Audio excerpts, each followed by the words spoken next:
Dice en el Evangelio según San Juan, capítulo 9. Al pasar Jesús vio a un hombre ciego de nacimiento, y le preguntaron sus discípulos, diciendo, Rabí, ¿quién pecó, este o sus padres, para que haya nacido ciego? Respondió Jesús, no es que pecó este ni sus padres, sino para que las obras de Dios se manifiesten en él. Me es necesario hacer las obras del que me envió, entre tanto que el día dura, la noche viene, cuando nadie puede trabajar. Entre tanto que estoy en el mundo, luz soy del mundo. Dicho esto, escupió en la tierra e hizo lado con la saliva, y untó con el lodo los ojos del ciego, y le dijo, ve a lavarte en el estanque de Siloé, que traducido es enviado. Fue entonces y se lavó y regresó viendo. Entonces los vecinos y los que antes le habían visto que era ciego decían, ¿no es este el que se sentaba y mendigaba? Unos decían, él es, y otros, a él se parece. Él decía, yo soy. Y le dijeron, ¿cómo te fueron abiertos los ojos? Respondió él y dijo, aquel hombre que se llama Jesús hizo lodo, me untó en los ojos y me dijo, ve al Siloé y lávate. Y fui y me lavé y recibí la vista. Entonces le dijeron, ¿dónde está él? Él dijo, no sé.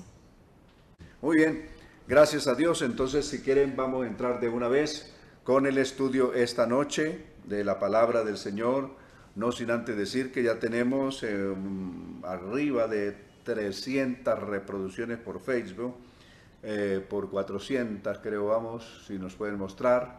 Reproducciones en Facebook, en YouTube tenemos 364 y tenemos 205 en el otro lado.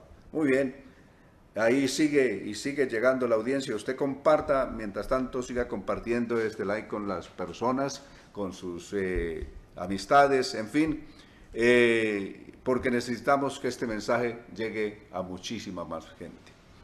Muy bien, entonces vamos a irnos con ese capítulo 9 del Evangelio según San Juan, que es extraordinario y a la vez hace una explicación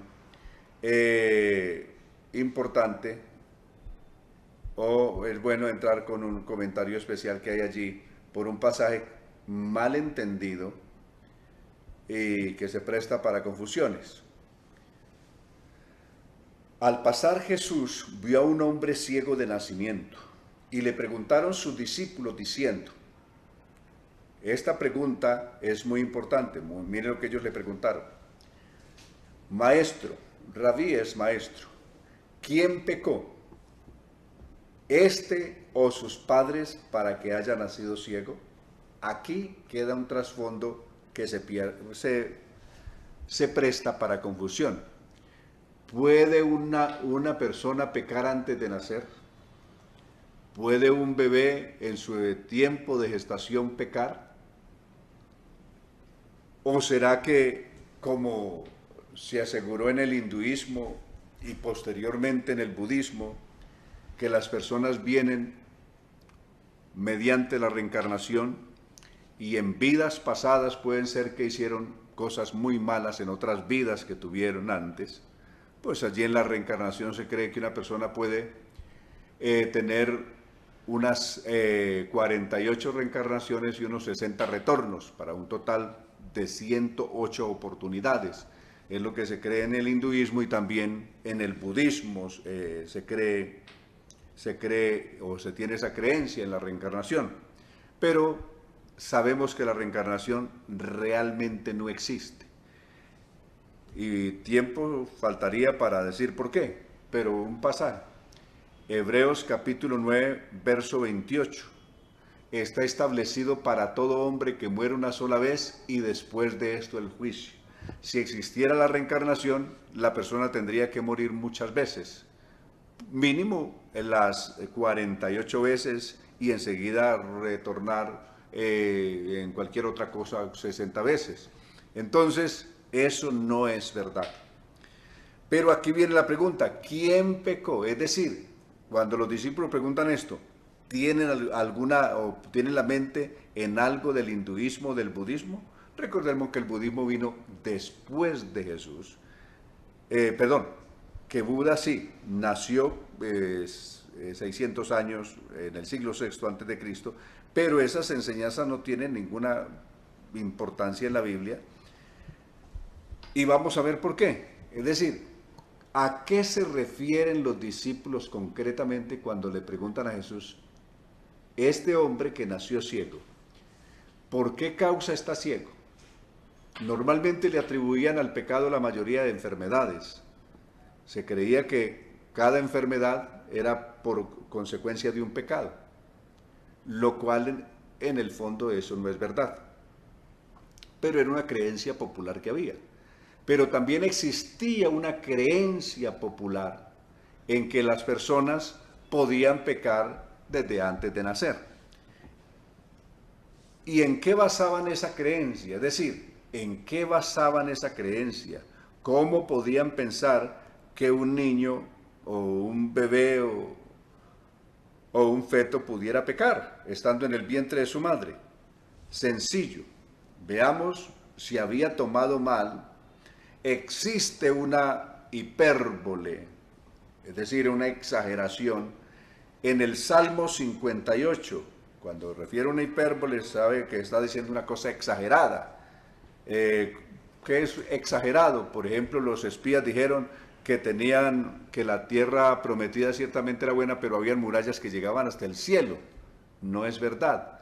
O que la descendencia de Abraham sería tan grande como la arena del mar o como las estrellas del cielo. Se sobreentiende que es hipérboles, es decir, es una exageración.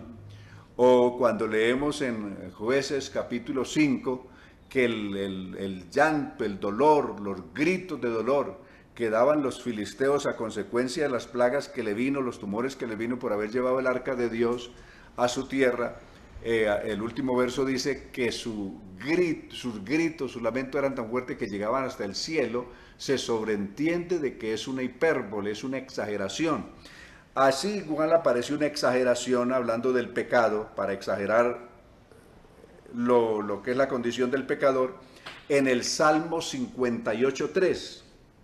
El Salmo 58.3, usando esta figura de exageración o de hipérbole, dice: si apartaron los impíos desde la matriz y se descarriaron hablando mentiras desde que nacieron. Es una exageración. Es decir, no está diciendo que esa es una verdad, simplemente está haciendo una exageración. Los niños no nacen hablando. Por eso decir que se descarriaron hablando mentiras desde que nacieron. O sea, bien nació y ya salió diciendo mentiras. Se sobreentiende que es una exageración. Lo mismo pasa con que un niño, que un niño se descarrió desde la matriz. Entonces, basado en una mala interpretación que se hizo sobre este verso del Salmo 58.3, nació toda una creencia que los bebés pudieran cometer pecados desde antes de nacer. Pero toda esta creencia fue una creencia popular. Eso no es una doctrina de la Biblia, sino que nació por una mala interpretación exactamente de este versículo que estamos leyendo aquí. Lo mismo que pasaba con las ordenanzas de la ley, que ellos hacían un cúmulo de ordenanzas. Correcto, y las malinterpretaban. Lo que ha pasado con todas las cosas de la ley, que ellos terminaron malinterpretando. Entonces, ahí tenemos de dónde nació la creencia. Por eso la pregunta que ellos le hacen a Jesús: ¿quién pecó? ¿Pecó este o pecaron sus padres para que haya nacido ciego? Entonces, volviendo sobre el capítulo 9, ahora nos vamos a centrar en un asunto. En el capítulo 8 Jesús le dijo a los judíos que Él era la luz del mundo, 8:12. Ellos dijeron: ese testimonio que tú das no es válido porque eres tú mismo el que estás testificando eso. Es decir, ¿a dónde están otras personas que atestiguen de que verdad tú eres la luz? Entonces Él les citó dos testigos. Primero, Él mismo. Y dos, el Padre. ¿Correcto? Pero si eso no bastara, les va a citar un tercer testigo, las obras. Aquí, este capítulo 9 es el testigo número 3. Las obras dan testimonio de él. Amén. Por eso, a este hombre que había nacido ciego, Jesús le devolvió la vista. Es mejor, no se la devolvió porque nunca la había tenido. Hizo un acto de creación. Lo que Jesús hace allí ni siquiera es una sanación, es un acto de creación. Recordemos que Génesis capítulo 2 describe que Dios hizo al hombre del polvo de la tierra. Así dice Génesis capítulo 2, hablando de la creación del hombre, lo hizo del polvo de la tierra. Para demostrarles que Él es el creador a un hombre que nació sin córneas, no tenía córneas. Entonces Jesús hace el acto creador. Al hacer ese acto creador, toma como al principio en Génesis 2, polvo de la tierra, no para formar otro hombre, sino para formar parte del hombre, sí, lo que le faltaba a este que eran los ojos, las córneas. Y hizo las córneas con saliva y polvo, se las puso ahí y le dijo, ve y lávate al estanque del Siloé. Y el hombre obedeció, se fue, se lavó y regresó viendo. Es un hecho, es una obra de creación lo que Jesús hizo, para demostrar de que Él es el creador, el que creó al hombre en el principio fue Él. Y por lo tanto, si Él es el creador, Él es la luz, porque Dios es la luz. Dios no solamente es la luz, es el autor de toda la luz que existe en el universo. Por eso fue Dios, que es la luz, el que dijo un día sea la luz, y la luz fue hecha. Y hablando de eso, es la luz. Y la luz, cuando hablamos de la luz, no es el sol. No es el sol, ni la luna, ni las estrellas. Porque ya después de haber hecho la luz, en el verso 14 de Génesis 1 dice, formó Dios las grandes lumbreras. No dice que las creó. Dice que las formó. Se forma de lo que ya hay. Crear es traer a la existencia algo que no existe. Pero formar es otra cosa, describe otra cosa, darle forma a algo de lo que ya existe, ¿correcto? Entonces, eso es lo que hace de la luz, del verso 3 del Génesis 1, 3, dijo Dios sea la luz, y fue la luz. Ahí no existía el sol, no existía luna, no existía estrella, no existían soles, pero la luz ya existía. Y en el verso 14 Dios forma el sol y forma la luna. Dice que el sol para que señoree en el día y la luna para que señoree en la noche. Los formó, no los creó, los formó de lo que ya existía. Es decir, del material existente que ya estaba, de los átomos, de lo que sea, formó al sol y a la luna y las estrellas de la luz que ya estaba. Amén. Y el milagro en sí es muy increíble porque que fuera solamente, uno a veces imagina crear el ojo, pero todo lo que los elementos del ojo, la retina tiene conjuntiva, iris, pupila, córnea y todo en sí, que yo sé que si hay médicos ahí en pantalla entenderán que esto es algo, la visión es algo demasiado impresionante y aparte de eso, pues devolverle la visión a alguien que estaba en tinieblas y no podía ver la luz es algo muy bonito. Así es. Entonces, con esta obra, Jesús lo que hace es una demostración. Si no quieren creerle a Él, creer al Padre, como Él dijo, entonces créanme por las obras. Y por eso hizo esta obra trascendental. Fue una obra increíble. Era un hombre que era conocidísimo ahí, pues el hombre era mayor de 40 años. Entonces, cuando lo vieron que está caminando y el hombre ve y es el hombre que ellos estaban acostumbrados a ver mendigando allí, comenzaron a decir, ¿es este el hombre o es otro? ¿O se nos parece? Este no es el que estaba ciego. Veamos lo que sigue diciendo del verso 13 en adelante. Respondió Jesús, no es que pecó este ni sus padres, sino para que las obras de Dios se manifiesten en él. Por eso dije que el tercer testigo que él iba a citar eran las obras. Me es necesario hacer las obras del que me envió, entre tanto que el día dura. La noche viene cuando nadie puede trabajar. Entre tanto que yo estoy en el mundo, dijo él, luz soy del mundo. Dicho esto, escupió en tierra e hizo lodo con la saliva y untó con el dedo los ojos del ciego. Y le dijo, ve, lávate en el estanque del Siloé, que traducido es enviado. Fue entonces y se lavó y regresó viendo. Entonces los vecinos y los que antes le habían visto que era ciego, decían, ¿no es este el que se sentaba y mendigaba? Unos decían, él es, y otros, a él se parece. Y él decía, ¿qué decía el ciego? Yo soy. Le dijeron, ¿cómo te fueron abiertos los ojos? Respondió él y dijo, aquel hombre que se llama Jesús. Hasta ahí él no tiene mayor información de quién fue que le abrió los ojos. Solo sabe que el que le abrió los ojos, tal vez a alguien por ahí le oyó decir que se llama Jesús. Él realmente no lo conocía, pues no lo había visto nunca en la vida. Amén. Aquel hombre que se llama Jesús. Hay un hombre extraordinario que se llama Jesús. Me untó los ojos y me dijo, ve al estanque y lávate, y fui y me lavé y recibí la vista. Entonces le dijeron, ¿dónde está él?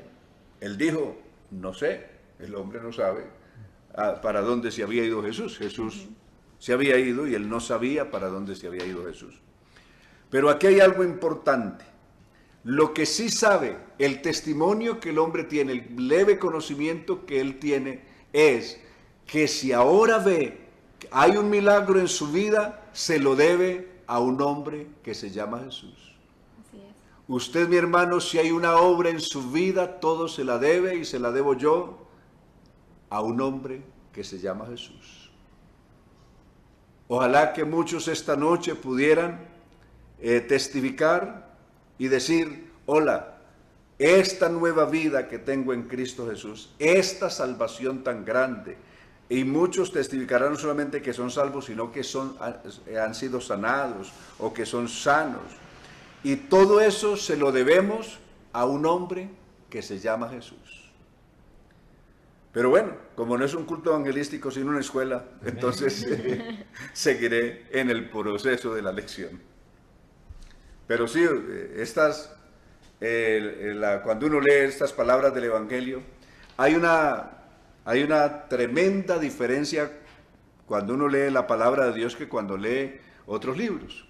Normalmente leemos libros de muchas personas.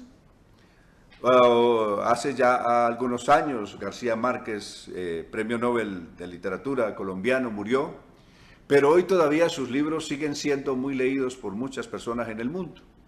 Solo que cuando la gente lo lee, saben que están leyendo una obra de alguien que está muerto. Cuando uno lee las obras, por ejemplo, el libro del Quijote de la Mancha, de Don Miguel de Cervantes, sabe que son extraordinarias sus obras, pero sabe que uno que está leyendo de antemano, uno sabe que está leyendo una obra de alguien que está muerto. Cuando leemos las obras de Freud y de otros, uno las puede leer, claro, y las disfruta, pero sabe que está leyendo algo de alguien que está muerto. Y así pudiéramos hablar de los grandes filósofos, de Sócrates, de Platón.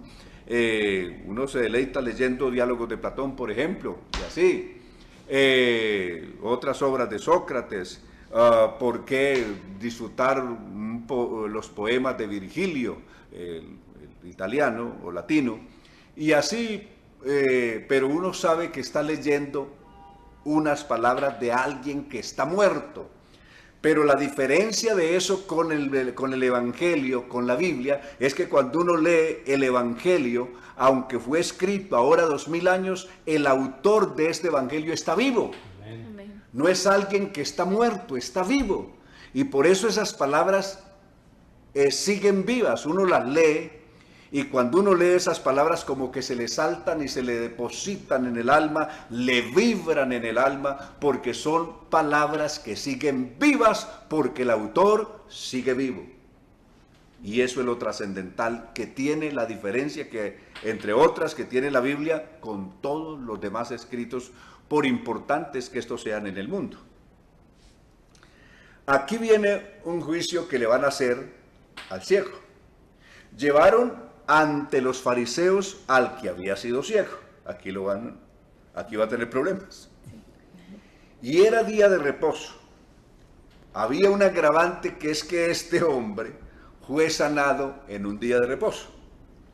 Cuando Jesús había hecho lodo y le había abierto los ojos, es decir, ese día Jesús, ellos están contando, Jesús tuvo que hacer una obra, trabajar en el día de reposo, ponerse a hacer lodo ahí y untarle los ojos, es un trabajo, y lo hizo en día de reposo. Ese hombre no guarda la ley, ese hombre viola el mandamiento. Entonces, con todo esto se forma todo un escándalo. Creo que no le tomó más de 2 minutos hacer el lodo. Claro, pero ya era un trabajo muy grande según ellos, porque lo único que buscaban era cómo poner problema. Entonces algunos de los fariseos decían, ese hombre no procede de Dios. Note lo que dice el verso 16. Ese hombre no procede de Dios porque no guarda el día de reposo. Ellos juzgaban como muchos juzgan hoy, si aquel o aquel otro no guarda el día de reposo, ese hombre no es cristiano, o ese hombre no teme a Dios, o ese hombre no obedece la Biblia. Lo mismo estaban diciendo de Jesús. Ese hombre que se atrevió a trabajar el día de reposo haciendo lodo ahí para untarle a ese ciego, ese hombre no guarda la ley, ese hombre es un pecador, ese hombre no guardó, violó el día de reposo. Entonces, otros decían, ¿cómo puede un hombre pecador hacer estas señales? Es decir, si es un pecador, ¿cómo hace esas señales? Si esas señales no las ha hecho nunca nadie en el mundo. Son señales que solo él ha hecho. Ningún profeta del pasado, ninguna persona del pasado había hecho ese tipo de señales. Nadie las había hecho. Solo él las podía hacer y estaban viendo con sus propios ojos una obra que nadie en la historia había hecho. ¿Cómo puede ser un pecador? Si nadie ha podido hacer las obras que él hace, ¿cómo puede ser un hombre pecador? Es la pregunta que otros se hacían en el final del verso 16. Y ahora, luego dice, había disensión entre ellos. Así termina el verso 16. Y el 17 dice, volvieron a decirle al ciego, es decir, ahí lo tienen, no lo dejan ir. ¿Qué dices tú del que te abrió los ojos? Él les dijo, es decir, ¿qué concepto tiene usted de ese que le abrió los ojos? ¿Qué concepto tiene usted? Y él dijo, pues por lo menos que es profeta. Mínimo tiene que ser profeta. Es decir, el concepto más bajo que puede tener del que le abrió los ojos es que es un profeta. Verso 18. Pero los judíos no creían que él había sido ciego. Es decir, ahora comienzan a pensar que tal vez esto es una mentira, que este hombre no había sido ciego, aunque ellos mismos lo habían visto mendigando. Entonces ahora comienzan a cuestionar, ¿será que este hombre no era ciego nada? Se hacía el ciego. Y por lo tanto no creen que había sido ciego y que hubiera recibido la vista, hasta que llamaron a los padres del que había recibido la vista. Es decir, llevaron a los pobres papás del hombre que había sido ciego. Y ya ellos habían dado una orden, que cualquiera persona que confesara a Jesús fuera expulsado de la sinagoga, es decir, se le excomulgara, como dijo la religión popular después. Es decir, quedarían privados de todos los derechos espirituales que se les ofrecía a las personas que confesaran que Jesús era el Cristo. Entonces, había ya esa sentencia y ahora pues buscan comprometer a los padres.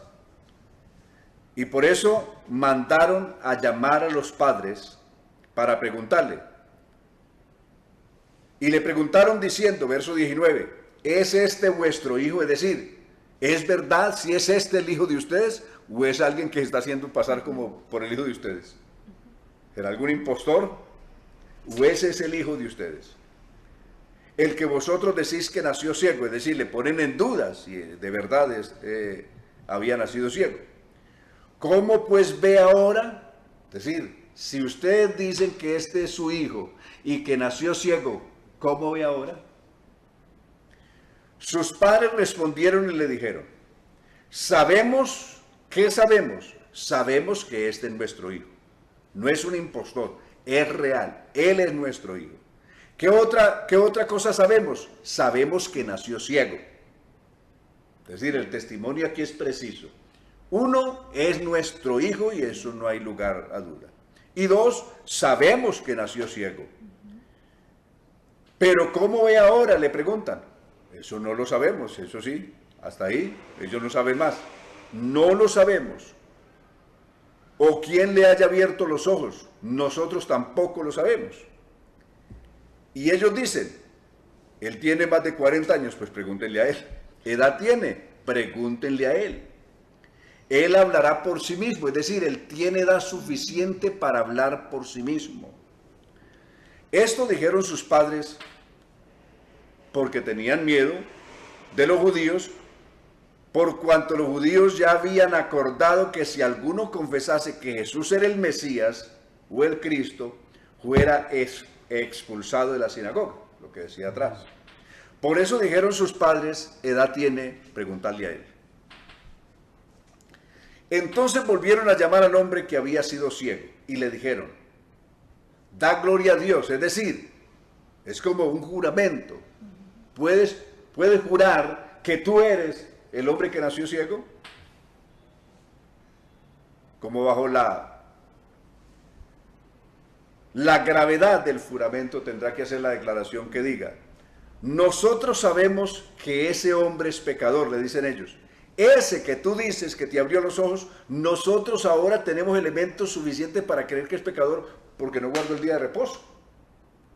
Entonces él respondió y dijo, esto dice el ciego, el hombre que ha sido ciego, si es pecador, no lo sé. Una cosa sé, que habiendo yo sido ciego, ahora veo. Le volvieron a decir, ¿qué te hizo? ¿Cómo te abrió los ojos? Él respondió, ya os lo he dicho, y no habéis querido oír. ¿Por qué lo queréis oír otra vez? ¿Queréis también vosotros haceros sus discípulos? Y le injuriaron y dijeron, tú eres su discípulo, pero nosotros discípulos de Moisés somos, dijeron ellos. Nosotros sabemos que Dios ha hablado a Moisés, dijeron ellos. Pero respecto a ese, están hablando a ese, de manera despectiva, no sabemos de dónde sea. Respondió el hombre y les dijo, es decir, el ciego, el que había sido ciego, pues esto es lo maravilloso. Es decir, aquí hay un hecho asombroso que llama poderosamente la atención. ¿Qué es lo maravilloso que encontró aquí? Que vosotros no sepáis de dónde sea, es decir, ustedes que son tan sabios, que son tan estudiados, que como dice la gente, se han quemado los ojos estudiando, y ustedes no sepan quién es ese hombre. Eso sí que es para uno maravillarse. Y ese hombre que ustedes no saben quién es, y no pueden, no conocen ni pueden aceptar lo que él dice ser, y en cambio aquí hay un testimonio vivo. A mí me abrió los ojos. Ustedes lo desconocen y yo tengo un testimonio real de él en mi vida. A mí me abrió los ojos. Usted puede tener el concepto que quiera acerca de él, pero yo tengo un testimonio real de Jesucristo. Entre otras palabras, a mí me abrió los ojos. Es decir, si ahora veo, es por él. Usted piense de Jesús lo que quiera, pero yo tengo un testimonio real en mi vida. A mí me abrió los ojos. Es lo mismo que nosotros pudiéramos decir esta noche. Cualquier oyente del que nos oiga o cualquier persona que usted ha oído puede tener el concepto que quiera tener acerca de Jesús. Pero nosotros tenemos un testimonio real, vivo. A nosotros Él nos salvó. Nosotros somos testigos de su poder, de su Espíritu Santo, de su gloria, de su misericordia, de su amor, de su presencia real. Que la persona tenga el concepto que quiera tener de Jesús, pero nosotros tenemos un testimonio y una experiencia real con Jesús. Y les agregó el ciego diciendo, y sabemos que Dios no oye a los pecadores. Mire, le está citando Isaías capítulo 1 y el verso 15. En Isaías 1:15 dice que Dios no oye a los pecadores. Un hombre que no podía ver, que no podía leer, por lo tanto, y sin embargo sabe más Biblia que ellos, que diario pasaban estudiando las Escrituras. Les está citando las Escrituras. Y a mí me abrió los ojos. Y es peor, les está citando un salmo, les está citando el Salmo 46:8, que dice que Dios abre los ojos de los ciegos. Y le está citando Isaías capítulo 35, verso 5, que dice que cuando Dios mismo venga para salvarnos, abriría los ojos de los ciegos. Los ojos de los ciegos serían abiertos.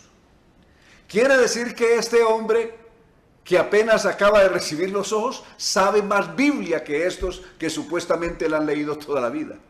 Y por eso él está citando. Y por eso les dice, sabemos que Dios no oye a los pecadores. ¿Cómo lo sabemos? Por Isaías 1:15. Pero si alguno es temeroso de Dios y hace su voluntad, a ese oye. Desde el principio no se ha oído decir que alguno abriese los ojos a uno que nació ciego. Esto es el testimonio poderoso que este ciego les está dando, es decir, les está dando una severa paliza. Le está diciendo, aparte de lo que les dijo, desde el principio no se ha oído decir que alguno abriera los ojos a uno que nació ciego. Si este no viniera de Dios, le está diciendo el ciego, nada podría ser. Si este hombre no viniera de Dios, nada podía ser. Recordemos las palabras de Nicodemo en el capítulo 3. Sabemos que has venido de Dios porque nadie puede hacer estas señales que tú haces si Dios no está con él. Muy similar, esa es la apreciación que tiene también el ex ciego aquí. Si este hombre no viniera de Dios, nada podría ser.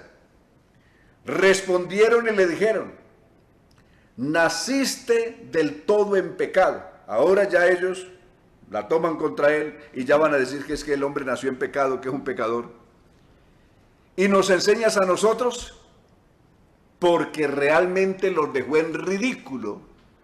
Y cuando ellos no pudieron resistir la verdad de este hombre, hicieron lo que siempre ha hecho las religiones autoritarias a lo largo del tiempo.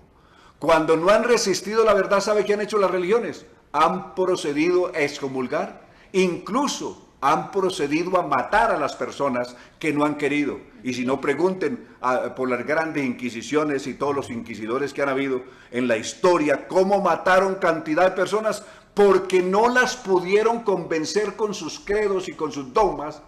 Y entonces, como no quisieron creer a sus dogmas y ceder a sus creencias, entonces, para no quedar en ridículo, decidieron matarlos. Eso hicieron. Hicieron lo mismo que han hecho todas estas religiones a lo largo del tiempo. Como no pudieron con los argumentos con este hombre, entonces recurrieron a la fuerza y lo expulsaron. Oyó Jesús que habían expulsado al hombre. Y entonces cuando el hombre ya está expulsado, ahora él no tiene religión, ahora ya él está excomulgado, Jesús se fue a buscarlo.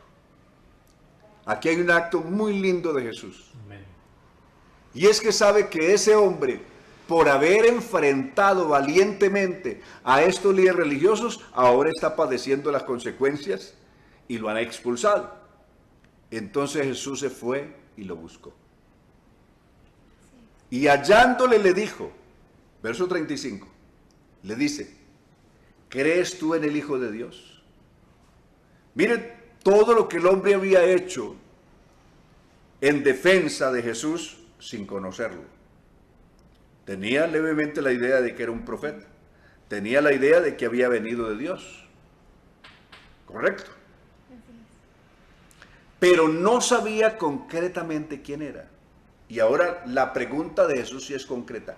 ¿Crees tú en el Hijo de Dios? Es decir, ¿crees tú en la manifestación de Dios en carne? ¿Puedes creer tú que sea verdad aquello que dijo el salmista en el Salmo número 8? ¿Quién es el hombre para que tengas de él memoria, o el Hijo del hombre para que lo visites? Porque ciertamente, como dijo Salomón en su oración del día de la inauguración del templo, porque ciertamente Dios visitará al hombre y vendrá a vivir con el hombre en la tierra. David habló en el Salmo número 8 de esa visita, y Salomón en su oración el día de la inauguración del templo volvió a repetirlo, de que Dios vendría a vivir con el hombre en la tierra. Isaías capítulo 35 había dicho, en el verso 4 decía, los de corazón apocado, no temáis, he aquí que nuestro Dios viene, Él mismo vendrá, Dios mismo vendrá y nos salvará. De tal manera que creer en el Hijo de Dios es creer en la manifestación de Dios en carne, que Dios mismo cumpliría aquello que se había dicho en los Salmos, que se había dicho en el libro de Crónicas, de Reyes, en fin, y en Isaías 35, entre otros. Que Dios mismo vendría. Y por eso concretamente le pregunta, ¿crees tú en el Hijo de Dios? Respondió él y dijo, ¿quién es Señor para que crea en él? Es decir, si yo me doy cuenta quién es, estoy listo a creer en él. Amén. Sí. Le dijo Jesús, pues le has visto. ¿Tú lo has visto? El que habla contigo, él es. Amén. Tremenda manifestación del Señor y revelación del Señor a este hombre. Esto es más que el milagro que había hecho al principio. En los primeros versos Jesús le abrió los ojos físicos, pero aquí en estos versos 35 en adelante, Él le abre los ojos espirituales a este hombre. Amén. Y ese hombre que era un ciego espiritual como el resto de su pueblo, ahora ha recibido esa vista o esa visión espiritual. Doble luz. Claro, esta es la mayor luz que el hombre ha podido recibir en su vida. Y él dijo, creo Señor, y le adoró. Para que un judío adore o se postre ante alguien, solamente lo puede hacer ante Dios. No se puede adorar sino a Dios, y eso dice el decálogo de los 10 mandamientos. Al Señor tu Dios adorarás.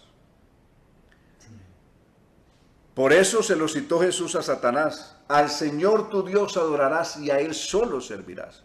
No se puede adorar sino a Dios. Y este hombre, al postrarse a los pies de Jesús y adorar, está diciendo, es Dios. Este hombre que yo creía que era un profeta o alguien enviado por Dios, ciertamente es Dios.